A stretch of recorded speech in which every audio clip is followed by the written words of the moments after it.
folks, Trisha Curtis, CEO Petronas and host of the Petronas podcast. You are seeing WTI oil prices knocking on the door of $72 a barrel. It is Tuesday, April 1st, 2025. That is not April Fool's.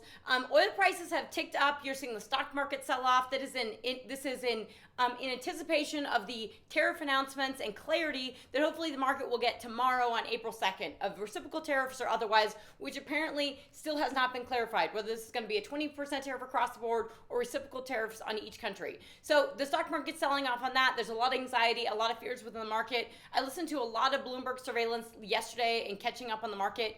And you do have folks like Morgan Stanley and some others who are pretty optimistic about this, thinking that, this will blow over and this is going to work out in the weeds. But that being said, so you've got tariffs, you have oil prices moving up because of 2 days ago on Sunday, it was Trump's comments actually on Putin and the fact that he was pissed off, quote, pissed off at Putin, and the fact that he is considering additional sanctions and coupling sanctions with tariffs, very similar to what he just did with Venezuela, where if you are buying Venezuelan crude, you're going to get additionally tariffs. So that means China. So there's so much happening in oil, in geopolitics, with tariffs, with the U.S. economy, with the global economy. It is very hard to keep it all straight. Petronerds has you covered. I am headed to the Colorado School of Mines right now. I'm absolutely pumped to be speaking to students. I'll be doing a fireside chat with the Payne Institute. Super pumped about this. I'll be honest, the last time I was at Colorado School of Mines last fall, I was a little bit disappointed in the questions that I heard largely from the petroleum engineering students and the student body was really about CO2 emissions. And I think that means that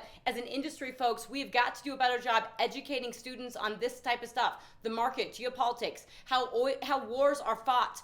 We talked about being fought on oil, but we need to be talking about power generation and how we need to be focused on producing energy in America and using it in America, lowering electricity bills, and sending it across to the world. So with that, folks, you can tell I am pumped up, I'm caffeinated, and I'm passionate. So hopefully today, unlike Texas Tech, which was canceled at the last minute for a power outage, I will be back in Texas, in Lubbock, Texas for Texas Tech later this month. But with that, folks, please listen to the latest Petronas podcast on the health of the U.S. consumer, and I'll talk to you soon, folks. Bye.